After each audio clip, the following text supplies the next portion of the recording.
Alright, Wagwan everybody. We are going through our tour of the water treatment plant. I don't know how to switch this. We're just in the parking lot right now, so I will be filming for those who can't come today. Let's take a picture. Hi! Hi. Vlog.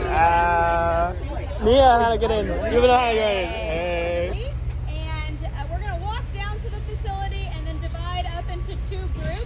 And one of the supervisors or superintendents of the facility is also going to lead a tour, so it'll be myself and him, and we'll do split into two groups. That way you get a little more intimate process and get to see everything to make drinking water happen in Athens. So we're going to start by walking down there and divide into those two groups. Oh my god,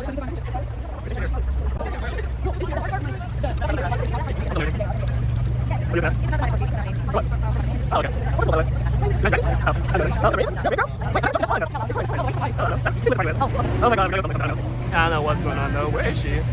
Oh, tour guide's right there. Okay. Yeah. She's just like me, BeReal. Hey! Hi Shelby, I hope you're having fun in San Jose. I don't know. Just going to Shelby. Oh yeah. Hi Shelby, love you. Good luck, do great, have fun.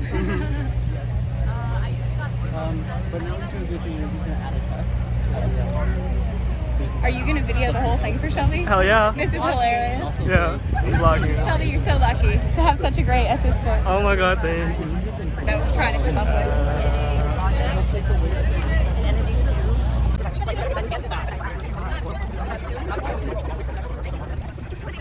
We're going to do one group. So we'll kind of tag team and be able to lead the tour. I can do an introduction and then I'll pass it on to Tiger here. But Tiger, you want to give an introduction of yourself? My name is Tiger Brooks. I'm the operation coordinator here at the J&G Beach and also Athens Clark County Water Treatment Plant. I've been here 22 years and this is the only water treatment plant for Athens Clark County. And you have 3 water reclamation plants. But don't get us confused. We deal with making the water safe to drink. Water reclamation deals with making the water safe to go back into the river. And this plant has been here since 1893. One plant, but of course we have expanded. Do anybody have any idea what goes into making the water safe to drink by chance? Ooh. So I will explain our process. This is called a conventional surface water treatment plant because we go through like 5 main stages: coagulation, flocculation, sedimentation, filtration, and disinfection. And if you have any questions along the way, ask myself or Jackie, and I'll pass it over. Sure, yeah. All right, so who's used water today? Is every hand up? Pretty much everyone's hand should be up. How have we used water? What have y'all done? Shower, drinking, brush your teeth, good. Yeah, flushing a toilet. We have to have water to flush a toilet, right? Washing clothes, doing dishes. We use water throughout our day. There's not a day that goes by that we don't use water. And that's what you're gonna see today, is how we make that water clean to be able to use for all of those ways that you use the water.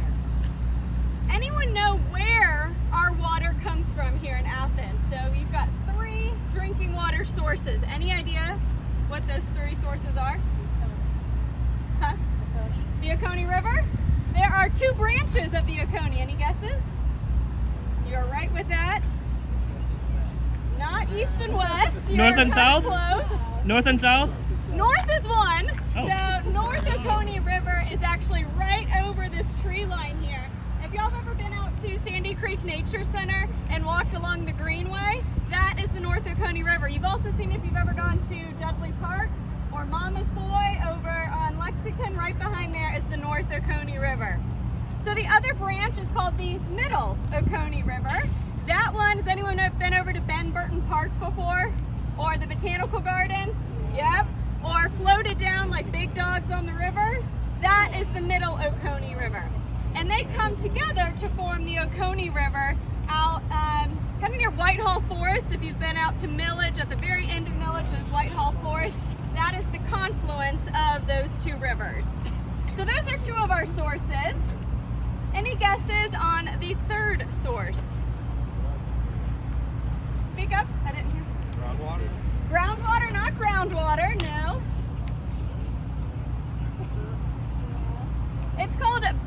Creek Reservoir.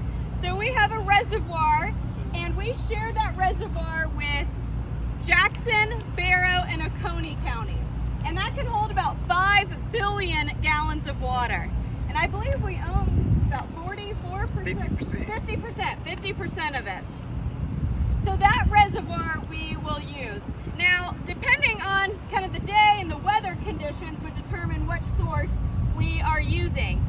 The North Oconee, like I said, is right over there, but we have to obviously, the Bear Creek and Middle Oconee are a little further away that we have to pump to. So depending on what's going on weather-wise, either rain or drought would determine which sources we are using. And like Tiger said, this facility has been here a while, but it's gone through a lot of changes. So back then we were cleaning about 3 million gallons a day, but now we have the capacity to up to 36 million gallons of water a day. But right now Athens doesn't use that much. We use about, what, 15 to 18. Yeah, 15 to 18 million gallons a day is what our capacity is right now. So that gives you a little background information and where our water comes from. Anything else you want to add to that? That sums it up. Okay, cool. So we're gonna start the process to get to see how we clean that raw water, is what we call that river and reservoir water. See the process that it takes to clean it. And our first process, what we've started, is what we call our pre-building. When I say pre-building, that's where our 2 pre-chemicals added up, which begin the process. This is aluminum sulfate, we keep it short, just call it alum, and powder activated carbon, which we call PAC. And we'll start in our pre-building. I'll explain to you the process of the chemicals, and we'll go in and actually see the chemicals. We just have to go small to the side. No, not so easy. Along the way, if you have questions, please raise your hand. Sebastian, say hi to the vlog. Hi, vlog.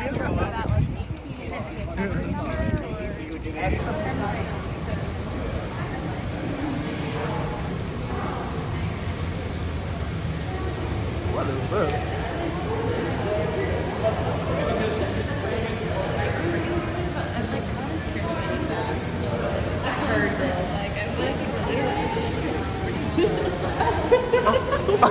Oh, you're good.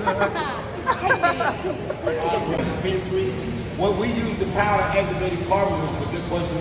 Was it takes out taste and odor, and it also takes out organic, because the powder activated carbon is like an absorber. So whatever little particles are floating and organics that are floating in the water, this helps us remove it in the raw water before we even started treatment. And it also takes out taste and odor from algae blooms, just a fishy smell and all that type. So this is added before it goes into our coagulation stage, and I'll show you that. So this is one of our pre-chemicals, powder activated carbon for taste and odor, and also it takes out organics as well because it's an absorbent. Is that what all this is? Yeah, these are bags of carbon, powder activated carbon, and we do 0.5 parts per million. You familiar with the term parts per million? So you know it's like a 1 grain of salt in a beach, so it's not that much you need. Yes, sir. How much does you normally use per day? We go through a bag of part per day. I can tell you within weeks. We go through a bag within 3 weeks. We go through a bag because it's constantly dropping. It never stops. This plants never stop operating. We 364, 24/7. The process continues. It's an 800 pound, it's a 1,000-pound bag. And powder activated carbon is just like I said, it's powder. So it takes a frame to lift it. Yes, ma'am. If you run 24 hours, does that mean that there's always like plant staff here to run it, or it's all automated? Or? Plant staff is here 364, 24/7, and we work in shift. Day shift and night shift, and it rotates from 4 to 12 sometimes, and we rotate every 2 months for shift. But there's always 2 operators on shift, and as a water treatment operator, you have to get state certified.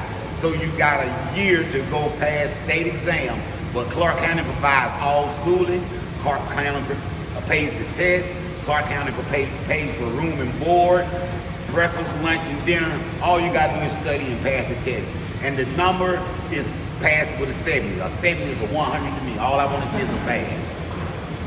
And as we continue, I guess. Me just making a paper everything and not making it.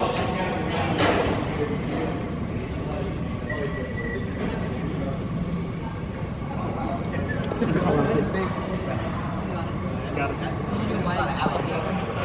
It's all right. Come on around, y'all. You got from together, man. My name is Tiger, but I do not bite. So our next pre-chemical is called aluminum sulfate. As an operator, we keep it short, just call it Alum. This is one of our, it is a coagulant. So what that means is that this chemical has a positive charge. The water particles in the raw water has a negative charge. When added to the raw water, it creates what we call a floc. It takes all the suspended particles, combine them together to make a floc. That floc is heavier than water, so what it does is settles to the bottom of our sedimentation basin, which I'll show you. It's easier to treat cleaner water, because after the sedimentation basin, it goes through our filters. So we don't want all that particles impact going through the filters. And this is called alum sulfate. In bulk loads, we store it in the tank, and then we add it to our small day tank, which gets distributed into our coagulation stage. If you can see the 3 pumps as a water treatment plant, we always have redundancies. We can't afford for nothing to break down, and we can't switch to something else. So these are the pumps that are actually sending into our coagulation stage. We're going to start our flocculation, which is, I'll show you actually the flocks and what they look like.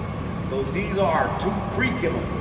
Also, we have a post-chemical. When I say post-chemical, these are the chemicals that are added into the water right before it goes into our clear well, before it goes into the public.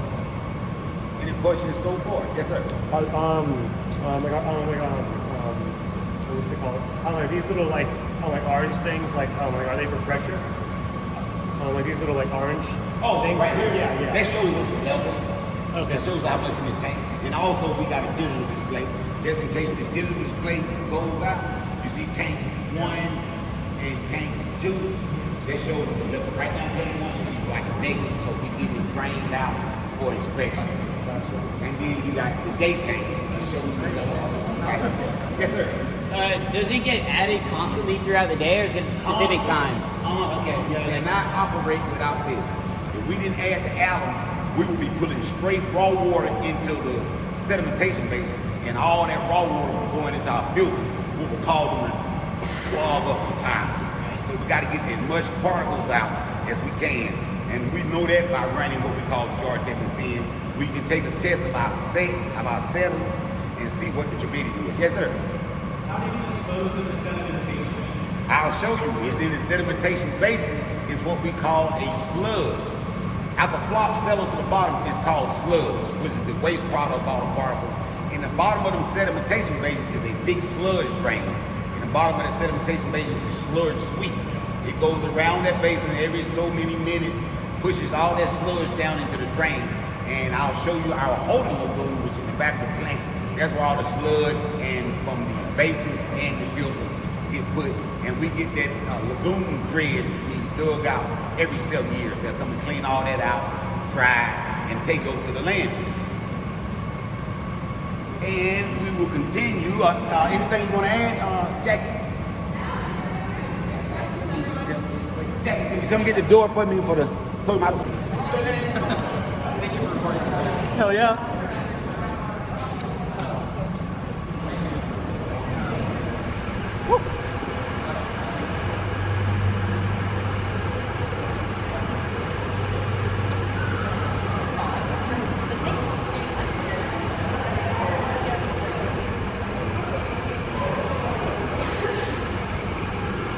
I want to step too close to while I'm running. There's a lot of folks trying to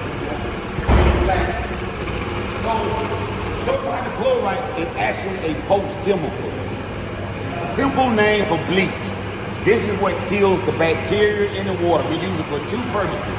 We kill the bacteria in the water here at the plant, and we send this out through the system. So it kills the bacteria also at the plant and in the system, so you guys turn it on, y'all got safe drinking water. We also use it as an oxidation. Iron and manganese, which is natural substance that's in the water, it oxidizes iron and manganese over our filters, and then the filters all out. And how we make this looks sophisticated, but in simple terms, it is brine water, salt water, that runs through high voltages that create a 0.8% of sodium hypochlorite that we produce here on site, and we store in tanks outside. And this is another process that is continually moving, continuously running. This process also, though, this thing for us that saves us electricity. The tanks and all the electronics is set to a certain level. When them tanks fill up to 37 feet, this will cut off. When you drop down to 30 feet, it'll come back on. So it's constantly filling the tanks up as they need it. We got one going at a time, and we alternate these every week for the wear and tear. One can do the job for two. So we alternate it so we just won't wear one off. And this is actually a post chemical, but it's in the pre-building because it was so big to install, we had no room to put it. That way or that way? It actually runs this way. Water comes in, you follow the pipe, and then there's tanks that goes through the pipe outside. You said it's more like foggy on this side and clear on that side? What happens is a salt concentration come in over here, and it works its way down. So you're seeing where the salt actually enters. And they clean these about once a month. Any questions so far? So now we've been ahead to our first stage, which is called coagulation, where the powder activated carbon and the alum is actually entered into the raw water to start that process.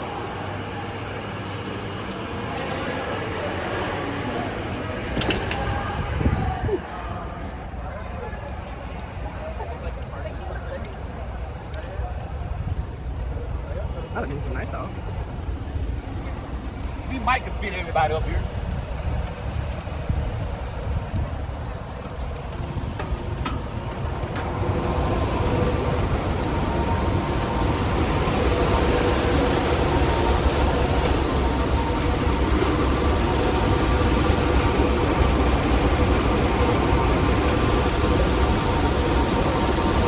We have 8 basins. When I was talking about the sedimentation basins, these are what we call our single basins, and over here behind you is what we call our double basins. The single basins are smaller, the double basins are bigger. This gate allows you to go to the single basin, and the gate behind you allows you to go to the double basin. This is what we call coagulation. The raw water is getting poured in from pumps. The powder activated carbon and the aluminum sulfate alum is getting mixed right here. So it's getting stirred up before it goes through its flocculation stage. The first process where the 2 pre-chemicals are added, flocculation. We'll move on to our sedimentation, where I'll show you where the mixing goes from one speed to another speed, so you actually see the flock.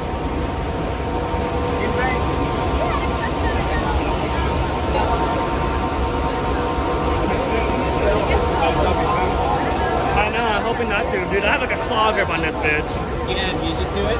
I don't know, maybe. Probably. I don't know, maybe.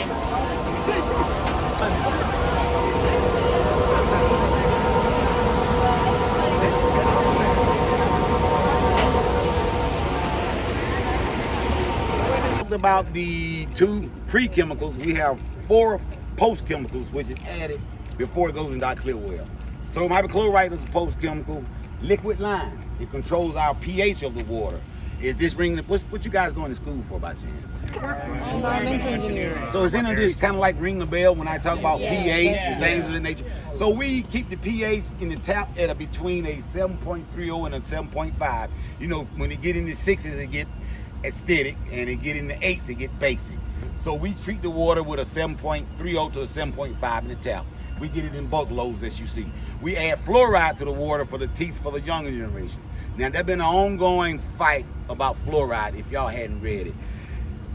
If you take 12 people, you get 6 say this and 6 say that. The government tells us that we have to add fluoride to the water. And I did some reading on it a while back. Fluoride was originally added to the water back in maybe the 1800s due to there was people that didn't have the ability to go to dentists. So the government said, hey, let's just add a little fluoride to the water to help them out. Some states add fluoride, some states don't, but we do because they tell us we have to. And we only add 0.7 more part per million. That's a minute of anything. And that's what, fluoride, we add phosphate. Phosphate is a chemical that coats the pipes. If you here and you live in, the residents that live in old houses and have lead coated pipes, it put a coating around the pipe so they won't bleach or leak the lead out. And it also helps with organic as well. So, and we also, I said fluoride, I said pH, I said phosphates, and I said sodium hypochlorite. So them are the 4 post chemicals we add prior to it enter the clear well. Yes, sir. Does the phosphate coating help prevent like the more like brown water from? It does. Like yes. the older pipes? Yes, great answer. It does. You want them working for the water treatment plant? Great answer. Yeah, that's exactly what it does. That's also one thing it does help as well. And one thing, you know, that's coming along, I'm sure you've heard about Flint, Michigan and what happened.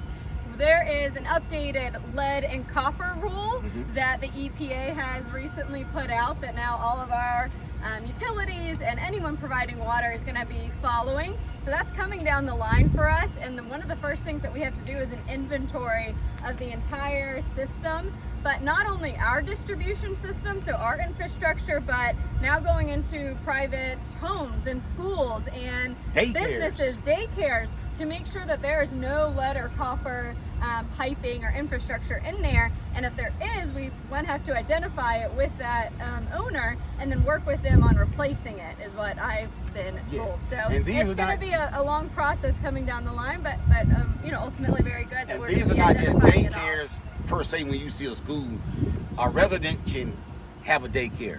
So this is like everything basically. Yeah. We got to do a whole inventory of the entire community. What's the timeline for something like that? So the timeline, I believe the inventory is the first step, and I think we have until 24 or 25 to complete that. And you know, we're lucky, we're the smallest county in Georgia, but if you imagine, you know, Gwinnett County or Fulton County, some of these bigger places that have to do this too, that's a lot that they have to inventory and figure out. So you're gonna have to be working with consultants. We have various consulting firms that we work with, so we might be having to work with them to help us complete this project. And as we move on, we are going to our flocculation stage.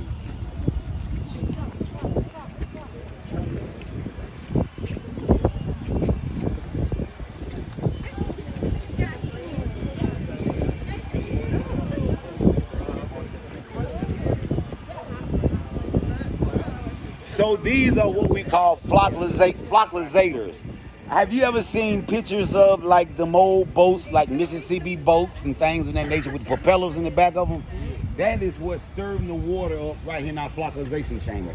It goes, you see how the water moves faster when it first enters? It's slow and then it's slower.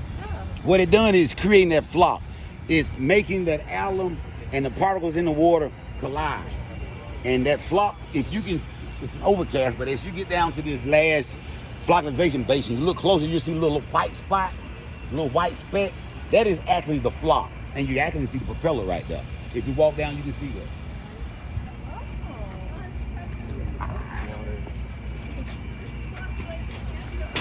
There's some paddles that is just encouraging that flock to group together, and then you notice it's going to go slower and slower. See how the water has changed? You got a few floating flocks, but the majority of them has settled to the bottom of this basin.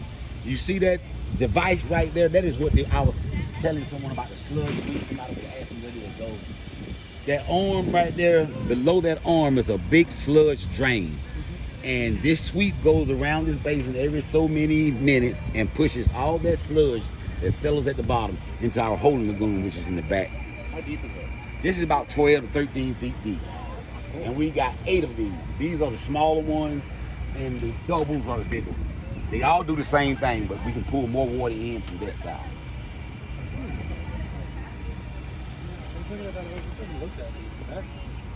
We can continue down. This is all water sedimentation. You want a big sedimentation basin to give that flock time to settle. You think I know? I don't know. Tell me the things you said. I can solve it eventually, but it's going to take a minute. How many gallons is that? How would I know? A turtle could not survive. That's here. Good man. That looks so nice. How many gallons is that? And I was like, 12 feet deep. The sedimentation process, you're looking at what we call tube settlers. So the water actually flows up under these tube settlers and up. The flock that did not settle to the bottom, these tube settlers catches it for us. The water that is flowing over is called V-shaped weirs, it just gives that water an even flow before it goes through our filter. Because you don't want all that water just rushing into your filter. How do y'all deal with the algae? So what we do, good question, we clean these basins every 6 months. So basically what we do, we drain it. We got fire hoses located in the back of every basin. They hook the maintenance does this. They hook the fire hoses up and they just come and wash it down. They check the maintenance for the sludge sweep, make sure ain't no wires or nothing broke, and then we fill it back up every 6 months. What happens? Do you have like water that's stored? Say again? When you're like on the drain, do you have water that's already like stored somewhere? In our clear wells, we keep our clear wells. I'll show them to you. You can't see them right here. But there's never not no water. Our clear wells hold 3.5 million gallons of feet. And we just drop them down to 22 feet and fill them back up. But there's not a process that we don't have water. Jackie, did you have a chance to the back group know about what we're looking at here yet? Not yet. Okay. Okay. Transport it. I'll come back.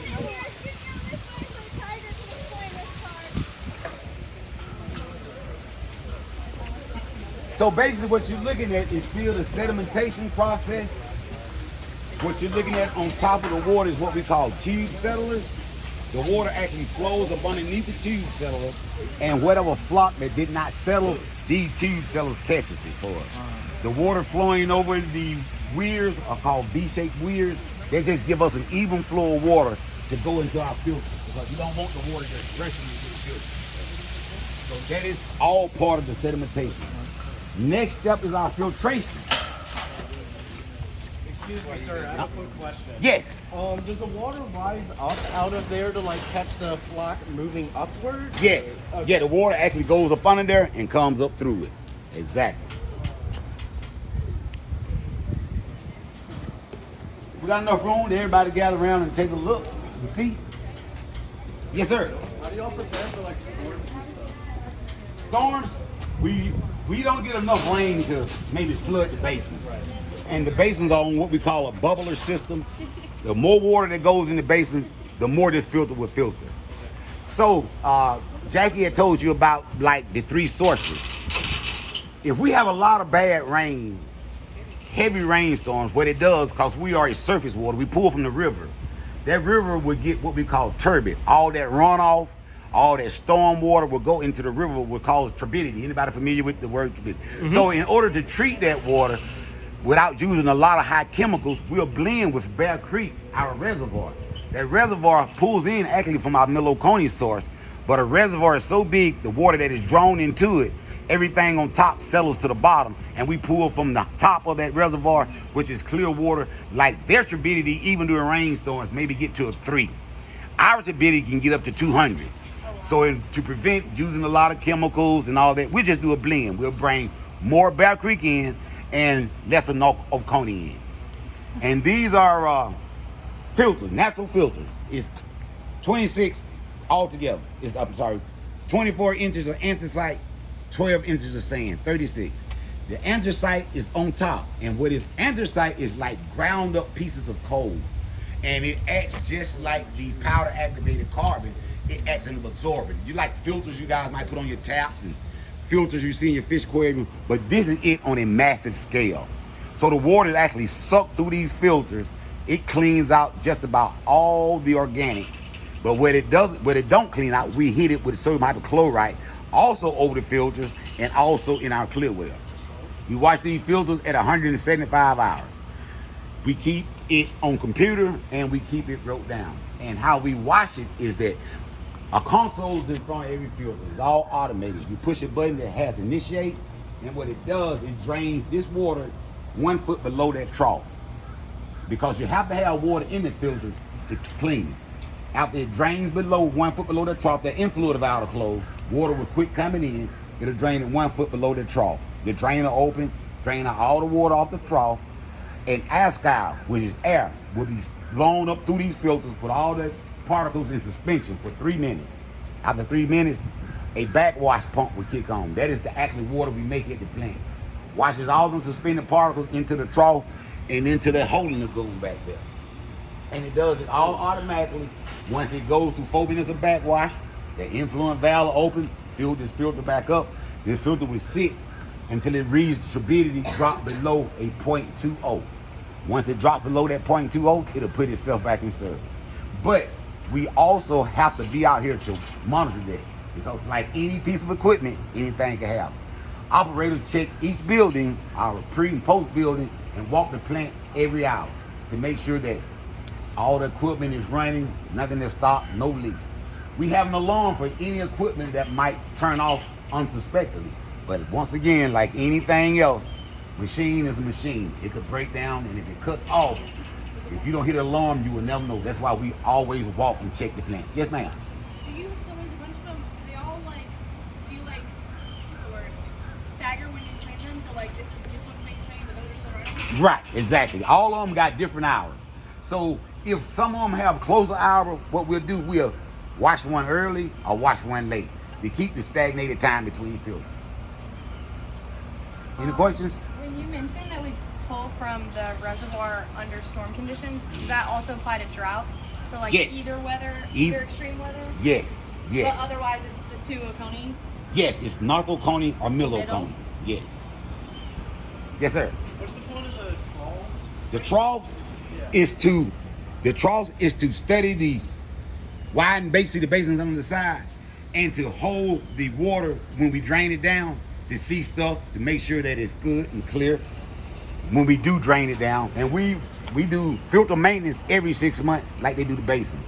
And basically what we do, we'll drain this filter to the bed, we'll check the anthracite, we'll wash the walls down, we'll check the turbidity after backwash, we'll check the rate of rise from the backwash, and we do this every 6 months to make sure that it's doing what it's supposed to do properly. Good question. Any more questions? So we can go inside our post building where our fluoride and our phosphate is stored in. And this is just our double filters. We have single filters and double filters. These filters are just bigger, but they do the same thing.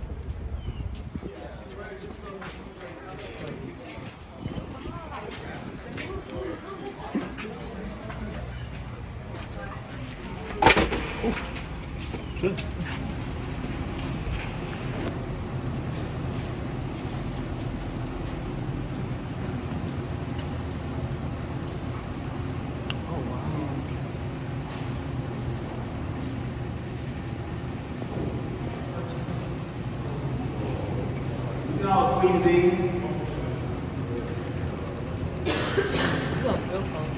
Oh yeah. You doing okay with your leg, man? We don't have much more walking to do. Matter of fact, when we go downstairs, I'll show you to an elevator if you want to use it. Yeah, I'll show you to the elevator. So this is our post building. This is just where we store our fluoride at. If you notice, this is where our phosphate is stored in.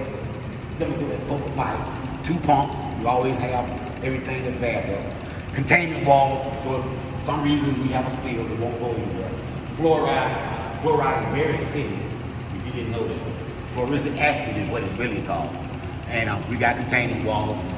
Inside the containment walls, 2 more pumps. Eye wash station, just in case somebody gets some spill on them. We got a quick drainage and an eye wash thing.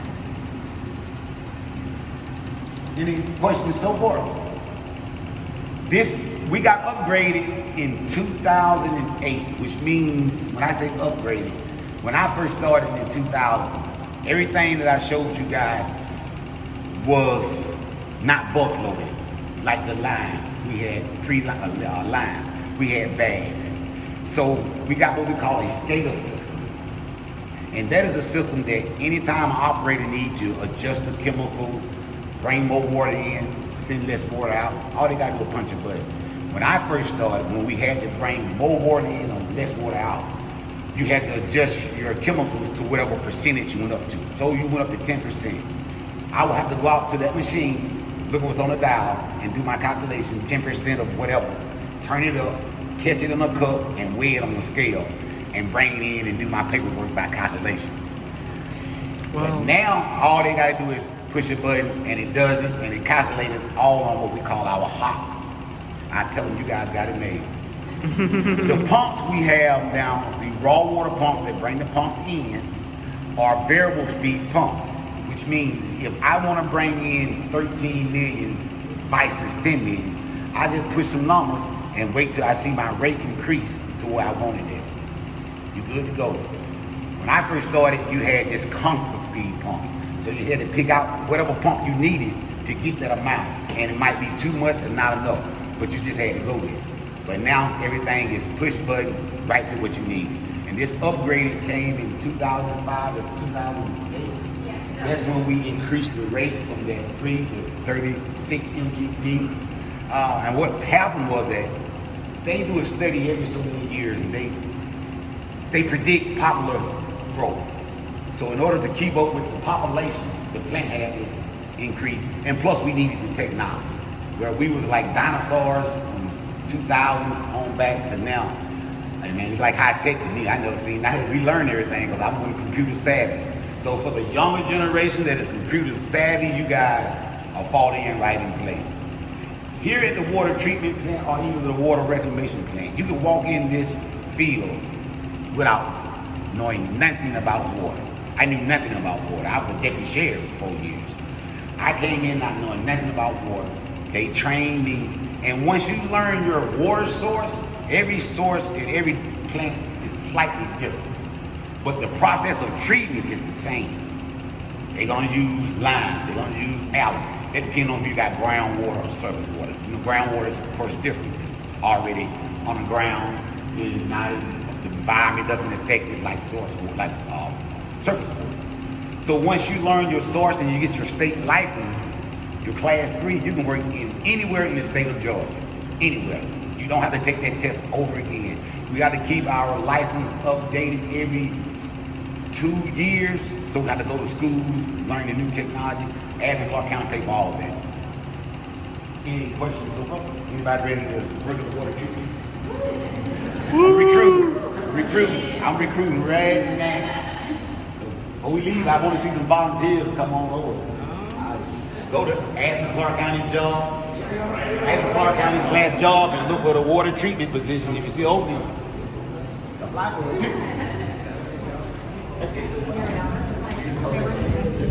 We had a medium COVID level, and if we was at a high, I couldn't take you guys in there. But what we're gonna do, I'm gonna walk in and we're gonna stand kind of off everything. But I think it's important for you to see the technology, the outside sites, how we operate in our tests. So we can get at least 7 or 8 at a time in. You just send them in to me. Okay, sounds good. Yeah, not seeing the operation is taking a lot out of it, I think. Yeah. It's a nice facility. It's lovely weather today also. It is? It is. Yeah, It is. it's a good day to do a tour for This sure. tour where we were just drenching with sweat. Mm-hmm. Middle of July. Oh my God. Oh, I can imagine, yeah. August. And then put on third graders. Yeah. Are you okay, everyone coming in here? Yeah, Okay. it's good. It's good. Uh-oh, this should stay open. It should.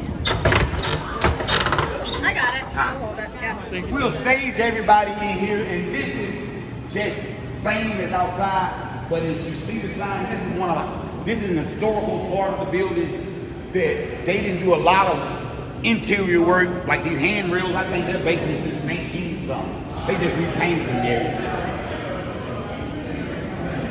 So let me get maybe the first 8 people to come and sign up with me. Just stand back here in my fish aquarium and I can show you some things. Oh my God, stop. Why is it like This is like really good. It's chasing. So this is where the magic happens. This is where our operators operate when they're not checking the building. Benjamin is one of our oldest operators. He's been here quite some time. He was here back during the dinosaur era. So what you're looking at, we have outside stations. If you ever go out past Atlanta Highway, if you ever notice a tank on your right, up high, well, if you have, we got water, we keeping them tanks. And these northeast tank, northwest tank, and Bogart tank, because they are farthest from the plant, Water in the tanks keep pressure in the system below. The two dome-shaped clear wells we see, that's where the water is stored at. The green highlighted, you see, them are pumps that are running. So from here, they can cut on a pump, cut off a pump, add more chemicals, decrease chemicals. We actually operate on you guys. So at 1:30, 2 o'clock, that discharge, you see the high service discharge, which is 15, that drops because everybody's asleep. It might go down to 10. We'll fill the clear wells up in the morning around 6:30, 7 o'clock. They'll rise. So we'll bring more water in. Sammy, introduce yourself. She just started Monday. Hi, I'm Sammy. Zane. Just started. She graduated out of UGA. Wow. See what I tell you when we recruit? I'm trying to recruit. So I'll bring you with the test we actually doing it out. Oh, excuse me. If you just take a tour through there, briefly just show them the things that you do with that. What's going on, y'all? What's up? Okay. Yeah, we're doing a little vlog. What's going on? Hey, my name's B. What's going on, y'all? Hey, you don't have to introduce yourselves. That's fine. Yo, so this is our lab, our water gallery. This is where we do all our tests. We have a pH test here, that's the pH of the water. We have all the water that we're bringing into the, we're actually bringing into test. It's the water from our basins and stuff like that. Have a, CCA meter to test the current of the water. Just a sink. This is our hood. We do this is where this keeps a lot of like noxious gases and stuff away from us. It sucks it up into a fan and stuff like that. We do a lot of testing here too. Phosphate test. Phosphate is stuff that protects the pipes from that protects the pipes from from corroding and stuff like that. Behind you is a turbidity meter that you can see right here. Y'all familiar with this equipment from school yet? Yeah. Oh, that's cool. Behind is a cool. yeah. Turbidity meter that measures the turbidity of the water. So you guys will be hard to turn it off. And right over there is a jar tester, which basically is a mini version of what you guys saw out there. It's like a mini flocculator. It gives us a better idea of the alum dosage that we need in the water to treat the water. So yeah, yeah. What I do, that's what we do. Yeah, if you guys got any questions or anything? Cool. Thank you. So yeah, no doubt, man. Graduate from UGA? What was that? You also graduate from UGA? No, I'm I'm from New York. Yeah. Oh. I went to Rutgers. Yeah. Nice. Yeah, but that was a long time ago. Yeah. Did you study chemistry? What's that? No, not at all. I was I was actually in mental health. Yeah, before I got into this. Yeah. You guys are all ag students or environmental? Oh, that's awesome, man. For real, it's really cool to see you guys, man. Thank you. Definitely. Hey, thank you, Deshaun. You were great. Yeah, cool. Okay, if y'all want to follow me down this way, we already did all this. Yes, it's a water, I think coming on.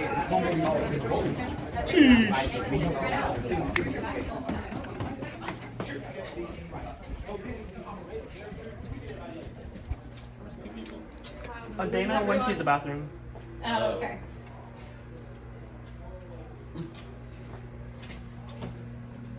Okay, you can see the pump, and then these are some of the pictures of the facility over the years, so you can see how it's changed. I don't know if Tiger had told you, but from now on, the water, you can kind of see here, is enclosed in pipes. So you're not going to be able to see it from this point on, as we want to protect the quality of it as we finish the cleaning process.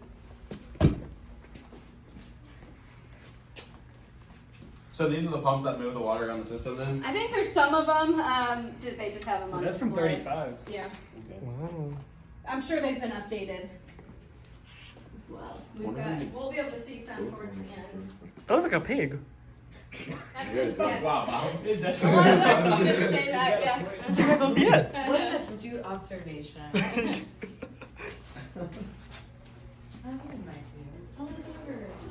sludge. No, it's the river. No, it's the sludge pit. What? It's the sludge pit. Yeah, that's where we store the sludge that's So no one should. sedimentation. So no one should swim in that. Why does it look so nice I mean, though? it's like any other pond, you know. Oh yeah, so it's fine. Lake. Are there fishes in here? There's probably fish in there. Wow. Wow. If y'all want to see these pipes, I can explain what's happening here. So the brown is carrying that sludge down to the lagoon from the sedimentation basins. The light blue is carrying the filtered water to the last step of the process. And then the darker blue is going to be taking some of that water when we have to clean those filters. Tiger said we backwash it. So that's going to be the backwash supply that we can send back up to those filters. Okay. That's us.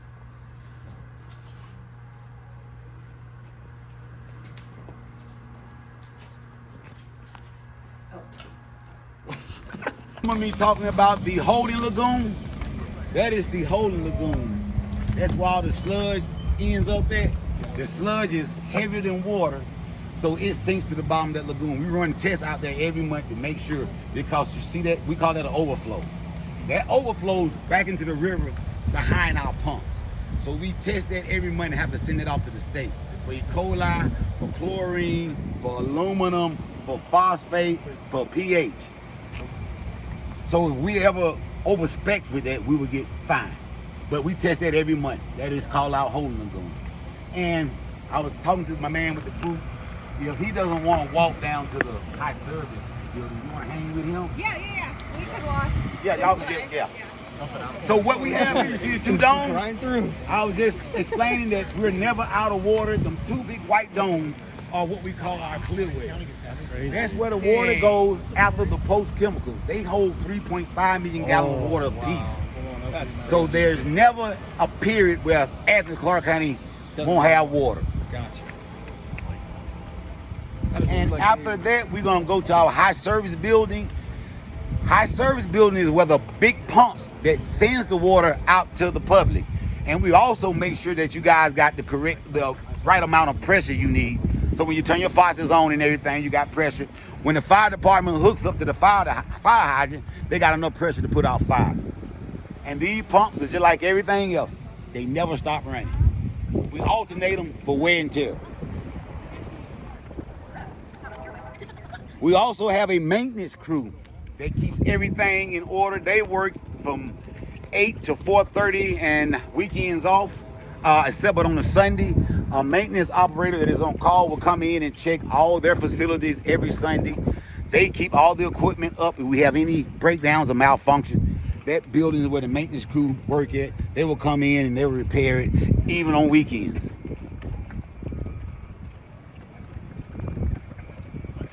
Hey, Jackie, do you know about how someone can get in contact with our internship by chance? Wow. We had a student ask about that.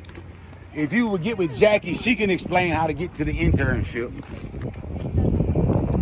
And we do have an internship. And you do get paid. It's just not free. But you gotta come to work though to get paid. You do. So these clear wells, as much as you see at the top, it also underground as well.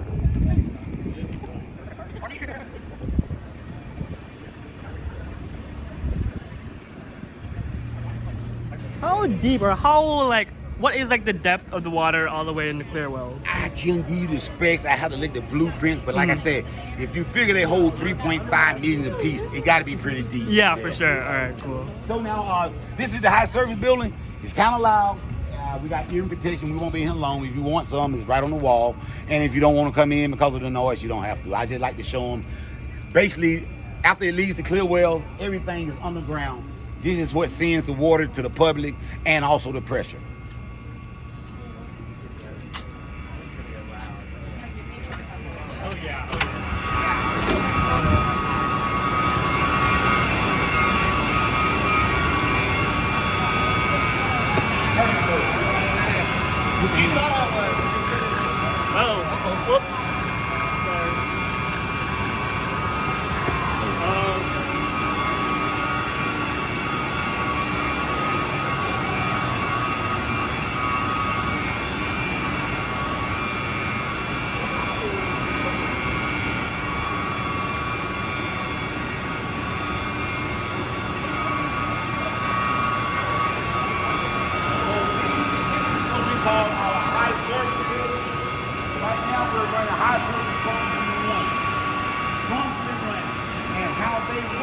what we call variable speed pump.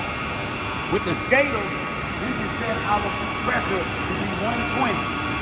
For some reason, if that pressure goes up, we need water. These pumps will increase. Once that pressure drops, it will decrease and keep the pressure at 120. We got pump 5, pump 1, and pump 5. The two biggest ones. We alternate them once every week for the wear and tear. The two smaller pumps at the end is our backwash pump. The pumps I was talking about that shoot water into our filter, that cleans our filter. High serviceability, constantly running. That's it. We can step outside where we can hear now.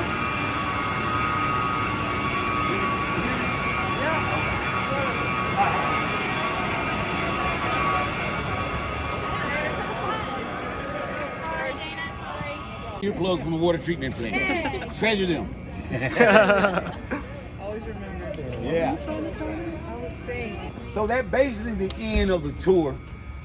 As a water treatment professional, we're like the individual people of the public utilities because you see the police, you see the fire department, you see all them guys that does great job, excellent jobs. But there are young ladies and men behind the scene that you don't see. That's a water treatment professional. Just think about it. We're responsible for every drinking faucet, fire hydrant. Anytime you turn on a faucet, that's us. 365, 24/7. Who want to come in and be a water professional? Woo! Well, if you have any questions, please answer. If not, you guys have a great weekend and go Dogs. Go Dogs! So we'll leave you with this. I know you can't start a career with us quite yet. You're still in school. But one thing you can do is volunteer for Rivers Alive. Rivers Alive is on October 1st this year, and it is a countywide river cleanup. So you see where we get our drinking water from. You can help us clean it up, clean up any trash and litter around. We have about 14 different sites that you can choose from where you would like to go and help clean up. We're gonna have a kickoff at Sandy Creek Nature Center. We'll give you a t-shirt, breakfast, and then you'll go out and clean up the site. So you can find the information at accgov.com/riversalive. And we'll be carpooling with C, so you can all go together. Awesome. All right, well, we'll walk back up this way. If you've got any questions, feel free to reach out to us. Thank you guys for coming, and don't forget about us. No, thank you. It was a great tour. Good job, Tiger. Can I get a picture of you guys? I was requested to get you guys an UGA. Tell me a little bit more about internships for the water plant. Yes, so we have various internships. It depends, what you're interested in. So we could have interns at our facility here, kind of helping them with the process, but you could also do an internship with our water reclamation facility, helping over there. We have interns in my office, which does more of the education and outreach, leading the tours, helping plan different community events. So it depends what you're interested in. The utility has a variety of options. We also have customer service interns. So. And how can we learn a little bit more on how to apply? Yep, so you can go to accgov.com/jobs. That's the main page for jobs, but then if you're interested in individual internships, just reach out to us at the Public Utilities Department. All right, thank you so much. Thank you so much. I'm filming this for my friend who couldn't be here perfect. today. Hello, friend. Thank you.